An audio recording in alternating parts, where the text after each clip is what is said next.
Bonjour Laurent Geoffrin. Bonjour. Merci d'être là, journaliste, directeur du site lejournal.info. Et bonjour Frédéric Dabi. Bonjour. Merci également d'être avec nous, directeur général opinion de l'IFOP. Avant de vous entendre, messieurs, on va écouter Emmanuel Macron qui, ce matin, a publié une vidéo sur ses réseaux sociaux sur l'anniversaire de cette loi de 1905.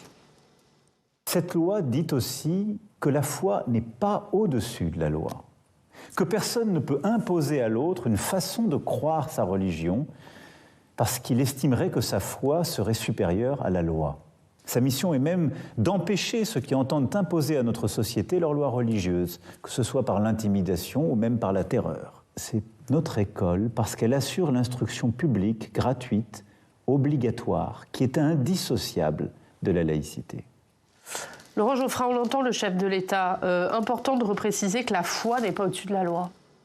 Oui, mais il faut être plus précis, parce qu'on n'a pas le droit, en raison de la laïcité française, quand on est religieux, d'essayer d'imposer une loi ou une disposition. On n'a pas le droit. Mais on peut très bien penser, et il y a beaucoup de religions qui le pensent, que leur foi est supérieure. Ça, c'est vrai. Les catholiques, par exemple, ils considèrent que l'avortement, c'est pas bien du tout. Ils condamnent l'avortement. Or, c'est une loi de la République, c'est même dans la Constitution. Donc on peut très bien avoir cohabiter deux principes. Ce qui compte, c'est qu'on respecte la loi telle qu'elle est écrite et telle que la jurisprudence l'a définie. Mais ce qu'on pense, après il y a une liberté d'opinion en France, il y a une liberté de conscience, il y a une liberté d'opinion. Si les gens pensent que le Coran c'est au-dessus de tout, au fond c'est leur affaire. Du moment que ça ne se traduit pas par des actes, c'est pas grave. Mais c'est une précision importante parce que dans le sondage de l'IFOP, beaucoup de musulmans ont l'air de dire que leur foi est au-dessus de la loi et donc on en a déduit qu'ils étaient contre la République, etc. C'est pas du tout, c'est plus compliqué que ça. Ouais, le sondage qui a fait beaucoup parler, on va le préciser, Frédéric. Laurent Geoffrin a tout à fait raison. Il ne faut pas prêter au sondage qu'il ne dit pas. Il n'y a aucune question d'attachement à la République et parce qu'une majorité d'entre eux, notamment les jeunes, considèrent que leur foi est plus importante que la loi. En tout cas, ils la mettent au-dessus. Ça ne veut pas dire un comportement anti-républicain. Ce qui est très intéressant sur cette question de comment on voit la laïcité, c'est que c'est vraiment une question d'âge. C'est une question de génération. C'est peut-être un des sujets sur lequel l'âge joue le plus fortement. Et là, il ne s'agit pas de sondage. On a fait plusieurs enquêtes là-dessus. Il y a 1 an et demi, une enquête IFOP fiduciale pour Sud Radio. Mais quand on fait parler spontanément des jeunes et des moins jeunes, le terme laïcité renvoie à des représentations, à des imaginaires différents. Chez les plus de, on va dire, 35-40 ans, c'est clairement séparer les religions et la politique et faire reculer l'influence des religions dans notre société. Chez les plus jeunes, c'est assurer la liberté de conscience. Vous le disiez tout à l'heure dans votre revue de presse, c'est l'article numéro 1 de la loi, mais c'est aussi mettre toutes les religions sur un pied d'égalité. Et quand on creuse ça auprès des jeunes générations, sur un pied ou sur une sorte de visibilité. Ce qui fait que les plus jeunes soient pas du tout gênés par la présence de signes religieux ostensibles, ostentatoires, vous prenez le terme que vous voulez, dans l'espace public. Donc la laïcité, l'attachement est fort, mais je suis assez frappé de voir à quel point on ne parle pas la même langue selon qu'on est jeune ou moins jeune sur la question de l'attachement et de la vision, du sens plutôt donné à la laïcité. On précise juste, pardon, qu'on voit le sondage dont vous parlez, Frédéric, il a 2 ans, mais il est toujours d'actualité. Laurent, pardon. Il faut préciser une chose, je crois, c'est que la loi prévoit que l'État est neutre. Mais la loi ne prévoit pas que la société est neutre. On n'impose pas la neutralité à la société, c'est ce qu'elle veut. En plus, c'est rien. Mais la société n'est pas laïque en soi. Il y a des gens très religieux, il y en a qui ne le sont pas, il y en a qui sont d'une religion, d'autres d'une autre, etc. C'est l'État. C'est pour ça que les signes, par exemple, vous disiez les signes religieux dans l'espace public. Mais c'est autorisé dans l'espace public. Dans la rue, vous avez le droit de vous promener avec un voile ou avec une croix, avec une gandoura, enfin vous faites ce que vous voulez, à condition de respecter la loi, qui proscrit la nudité et qui proscrit le fait de cacher son visage pour des raisons de sécurité. Mais pour tout le reste est libre. Et c'est dans l'espace étatique que c'est interdit, les signes ostensibles religieux.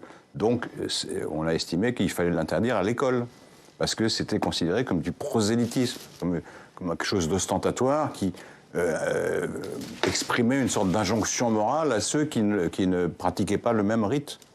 Et donc c'est très différent.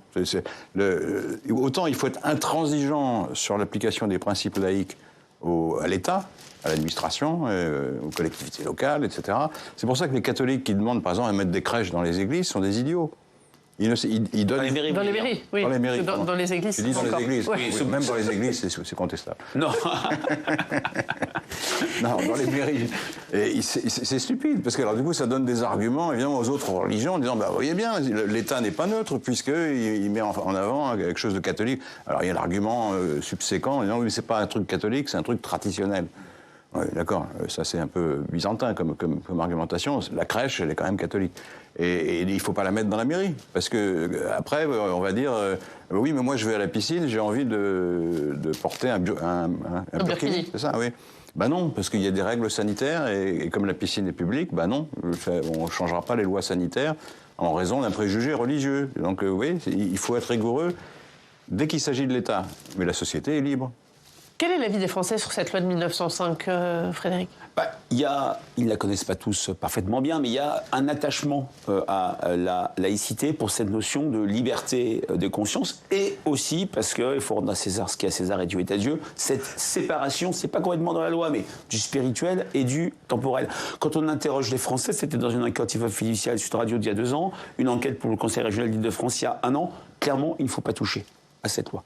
Et c'est vrai que les Français peuvent être gênés par l'ajout systématique d'un adjectif au terme laïcité, laïcité minimale, laïcité combative, laïcité je ne sais pas quoi. Et c'est vrai qu'ils sont sur une logique, rien que la laïcité, toute la laïcité sont plutôt sur votre ligne de ce point de vue-là, mais je le répète, et là c'est un élément, un ferment de division, parce que quand on interroge les Français spontanément, par exemple, sur la situation du pays, ils sont bien sûr très très inquiets. Quand on les relance spontanément sur les éléments de réassurance, ils citent les atouts français, gastronomie, tourisme, et ils citent le modèle républicain, le modèle social, et très vite la laïcité émerge. Chez les plus jeunes, cet attachement est beaucoup plus ténue, et je citerai une enquête qui a 5 ans et qui m'avait beaucoup touché parce qu'elle avait été faite quelques jours après l'assassinat de Samuel Paty par un terroriste islamiste. C'était donc pour Marianne, et on avait 57% des jeunes de 18 à 30 ans qui considéraient que la laïcité était instrumentalisée pour dénigrer les musulmans. Je n'ai pas à contester cette phrase, c'est un ressenti, notamment chez les plus jeunes, notamment chez ces plus jeunes qui, par exemple, sur la question de l'école, eh ben, ne sont pas du tout gênés par le fait qu'il y ait des signes religieux à l'école. Certains avaient été, gêné par le fait que Gabriel Attal interdise l'abaya et le kamis, c'est passé très très bien après, mais il y a une vraie pédagogie à faire, notamment auprès de la jeunesse, parce que le mot laïcité ne renvoie plus aux mêmes choses que l'ensemble des Français. Oui, alors il faut dire 2 choses à mon avis. Historiquement, c'est vrai que la loi de 2004 sur le port des signes ostensibles religieux à l'école était dirigée pas contre l'islam, mais c'est en raison d'incidents qui mettaient en cause des jeunes musulmanes qui voulaient absolument porter le voile à l'école. Donc évidemment, l'invocation de la laïcité était dirigée contre des prétentions de certains musulmans. Parce que là aussi, on dit toujours, c'est discriminatoire parce qu'on empêche les jeunes filles de porter le voile. Mais il y a des tas de musulmans en l'occurrence, qui viennent à l'école sans voile. Elles n'ont pas l'air de souffrir énormément, quoi. C'est tout simple, il suffit de l'enlever quand on est dans la salle de classe, et de le remettre après. C'est quand même pas la mer à boire, ce truc-là. Et ce qu'on oublie de dire, c'est pour ça que l'enseignement de l'histoire est très important, c'est qu'au départ, ça n'a pas été du tout dirigé contre l'islam. Et pour cause, il y a très peu de musulmans en France. C'était dirigé contre l'Église catholique, à qui on a assigné une place nouvelle. Parce qu'avant, l'Église catholique contrôlait l'enseignement et était omniprésente dans l'espace public et dans l'État. Donc les républicains ont dit non, ça c'est pas possible, on arrête et on fait la loi. La loi qui a été longuement négociée, qui est une loi de compromis avec Jaurès et Briand d'un côté, des gens plus laïcs de l'autre, et des gens et avec une réaction de l'Église catholique extrêmement dure. Le pape a menacé d'excommunication tous ceux qui voteraient la loi de séparation. Et le pape a condamné une encyclique qui s'appelle Vehementer Nos. Vehementer, c'est-à-dire véhémente. Donc on voit bien qu'il était un peu énervé, le pape. Et il a dit, ceux qui font ça insultent Dieu. C'est pas rien. quand on représente la religion ultra-dominante en France. Donc ça a été un combat. Donc le combat essentiel de la loi de laïcité, c'est pas du tout contre l'islam, c'était contre l'Église catholique. Et on ne voit pas pourquoi l'islam devrait avoir un statut différent des autres églises, à savoir l'Église catholique ou les protestants ou les juifs. C'est pareil, donc tout le monde est traité pareil. Un dernier mot, elle est en danger aujourd'hui, la laïcité ? C'est un ressenti très fort chez les Français. Dans une enquête l'année dernière, c'était quasiment 3/4 des Français qui sentaient que la laïcité est en danger parce qu'il y a tous ces débats sur la place de l'islam, sur l'instrumentalisation et effectivement de la laïcité contre les Français de confession musulmane, contre l'idée de revendiquer toute une série de choses, des menus spéciaux, les sorties avec les femmes voilées. Enfin, c'est ce que nous disent les Français spontanément. Mais là aussi, il y a un double clivage. Le danger est très fortement ressenti par les Français de plus de 50 ans, très peu par les jeunes, et politiquement, on connaît une vraie mutation entre un attachement à la laïcité très fortement soutenu et porté par la gauche.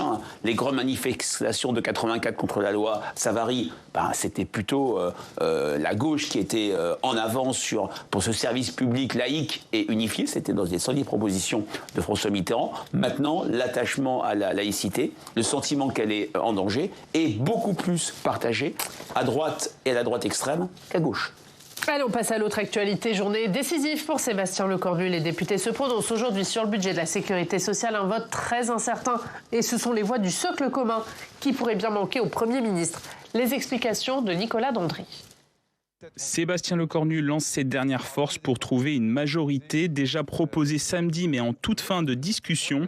Un amendement pour augmenter à 3% l'objectif national des dépenses d'assurance maladie, appelé aussi ONDAM, sera à nouveau proposé tout à l'heure avant le vote pour tenter de convaincre des parlementaires de gauche. L'ONDAM à 3%, ça veut dire qu'on va augmenter de 3% les dépenses de l'assurance maladie.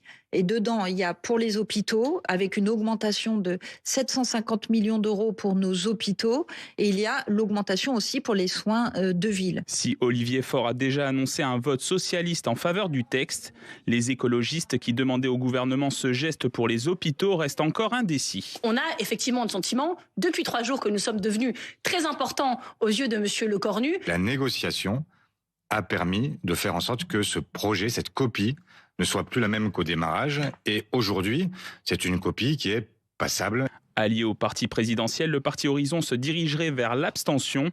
Une position annoncée hier par Édouard Philippe chez nos confrères de LCI. Je ne suis pas un artisan du chaos. C'est d'ailleurs la raison pour laquelle, alors même qu'un certain nombre de députés de mon groupe auraient, sur la valeur du texte, plutôt préféré voter contre, je leur recommanderais de s'abstenir. Les groupes parlementaires se réunissent ce matin pour les derniers arbitrages. Au total, 230 députés du Bloc central et du PS devraient voter pour ou s'abstenir. 210 parlementaires de LFI, du RN et de l'UDR sont certains de s'opposer. Enfin, les Républicains, les écologistes, les communistes et le groupe Lyot ont donc entre leurs mains les clés du budget 2026 de la sécurité sociale. Laurent Geoffrin, est-ce qu'on est face à une situation inédite ? On a le vote d'un budget qui normalement marque l'appartenance ou non à une majorité. De la sécurité sociale, oui. De la sécurité sociale. Là, on a des socialistes qui disent qu'ils vont voter pour, des écologistes qui sont un peu favorables, et on a Bruno Retailleau, Édouard Philippe, qui eux disent abstention ou vote contre. Moi, je pense que Édouard Philippe est irresponsable. Complètement irresponsable. Parce que, effectivement, vous l'avez dit, c'est l'opposition qui vient au secours du gouvernement. Mais ils respectent leur parole. Ils avaient dit, si vous reportez suspendez la réforme des retraites, nous, on soutiendra le projet. Et puis, ils ont demandé d'autres concessions dont ils ont obtenu une partie. Du coup, il dit, comme prévu, on vote. Ça, c'est réglo. Édouard Philippe, il est censé être dans la majorité, et ici, la branche sur laquelle est assise Lecornu. Mais il est fou. Il est fou. Tout ça pour un gain à court terme d'image, je ne sais quoi, parce qu'il se prépare à la présidentielle. Mais il faudrait qu'il réfléchisse à la conséquence de son vote. Si ça passe pas, donc les socialistes sont désavoués. Alors, Édouard Philippe, il s'en fout des socialistes. Mais qui est favorisé, c'est pas du tout Édouard Philippe, c'est le RN et LFI. Donc les deux extrêmes, il est censé quand même être un candidat plutôt modéré ou plutôt raisonnable, Édouard Philippe. Eh bien, il donne un coup de pouce aux deux extrêmes. Et si ça fait démissionner le Cornu, imaginons, ça peut se produire, qu'est-ce qui se passe? On repart dans une nouvelle crise politique qui va encore durer 3 mois, parce qu'il va falloir faire un budget quand même à la fin des fins.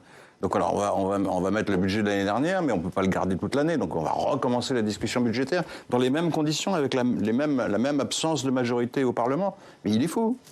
Il est fou. Il joue gros? Je ne suis pas tout à fait d'accord. Il dit qu'il appelle à s'abstenir. Oui, mais ça risque de mettre en danger. En tout cas, moi, pour faire un petit pas de côté, je suis frappé de voir, quand on recueille le discours des Français, le sentiment d'incompréhension sur la discussion budgétaire. Les gens n'y comprennent rien. Oui, c'est normal, c'est très compliqué. C'est très compliqué, mais c'est aussi le signe que depuis cette dissolution, cette assemblée du 7 juillet introuvable, ingouvernable, pour ne pas dire autre chose, la politique dysfonctionne. On vit cette éclipse du politique où les Français se disent c'est plus là que ça se passe. Les politiques n'ont jamais été autant en autarcie et en dialogue entre eux, et ce qui est, je dirais, le sel de notre vie démocratique, c'est-à-dire la discussion, le dialogue entre représentants et représentés, entre Français et leurs élus, n'existe plus. Et là, c'est quand même extrêmement dangereux, et le succès du RN comme vote alternative, la force d'LFI comme force tribunicienne vient de là. Maintenant, oui, les gens qui finissent par s'intéresser souhaitent quand même qu'on arrive à un budget. C'est ce que j'allais vous demander. Est-ce que les Français, ils attendent des politiques qui défendent leurs convictions coûte que coûte, un peu à la Édouard Philippe, ou qui les mettent un peu de côté pour aboutir à un compromis à la Olivier Faure? C'est même pas la question qui se pose. Les Français attendent de l'efficacité et que le politique joue son rôle, à savoir écouter le pays, faire des constats, régler les problèmes et changer la vie, pour reprendre un vieux slogan du Parti socialiste. Et on est dans un moment extrêmement paradoxal. Je m'intéresse beaucoup aux questions locales et municipales. Quand on interroge les Français aujourd'hui sur leur déterminant du vote aux élections municipales, ils citent la sécurité, avec la question du trafic de drogue comme élément aggravant, la santé, l'accès aux soins et la dette, et donc le budget, c'est-à-dire 3 enjeux nationaux qui ne sont absolument plus traités et réglés à l'échelle nationale et qui ruissellent à l'échelle locale. Donc on est dans un moment très particulier où les Français, c'est pour ça que je parlais d'éclipse du politique, ne voient plus le politique agir. Alors c'est vrai que Sébastien Lecornu s'est peut-être privé d'un atout essentiel qui était le 49 alinéa 3, même si, il ne faut pas oublier que les Français en ont maintenant une vision extrêmement sévère, repoussoire comme moyen anti-démocratique, mais il s'est mis dans une sorte de nasse, et c'est vrai que sur le vote, on est dans une vraie incertitude. Je n'ai aucune visibilité et je ne ferai aucun pronostic sur ça passera pas. Et sur ce 49.3, un mot, Laurent Geoffrin, parce que Sébastien Lecornu y a renoncé pour laisser la main au Parlement, et là on a Gérard Larcher, François Hollande encore ce matin, qui disent non mais il faut passer par le 49.3 pour donner un budget. Il y a une logique là-dedans, c'est consiste à dire il faut en sortir. Parce que ce qui est en train de se passer, c'est que après cette lamentée pendant des décennies sur la trop grande force de l'exécutif, sur la monarchie républicaine, le pouvoir est tout d'un coup passé au Parlement.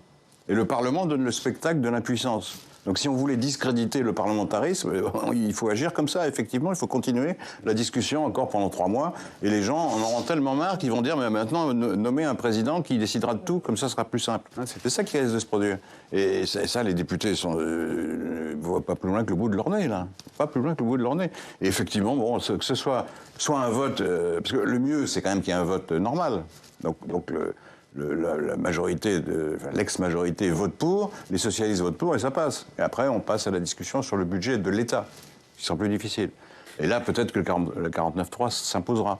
Mais il faut sortir à la fin de l'année avec un budget. On ne va pas recommencer 3 mois de pantalonnade. C'est pas possible, ça. On a parlé d'Édouard Philippe. Il y a aussi Bruno Retailleau qui demande à ses députés de ne pas voter le budget. On va l'écouter. J'appelle à l'abstention ou à un vote contre parce que, vous l'avez dit, c'est le pire budget depuis longtemps. On va faire ce qu'aucun autre pays européen fait actuellement. C'est-à-dire que c'est un budget qui va sacrifier l'avenir des plus jeunes générations avec l'abandon de la réforme de retraite. C'est un mauvais budget. C'est un budget de gauche, d'ailleurs. C'est le budget que la gauche a obtenu. On nous dit, mais si vous ne votez pas ce texte, ce sera le chaos. Mais le chaos, c'est ce texte-là. ce texte prépare un crash social.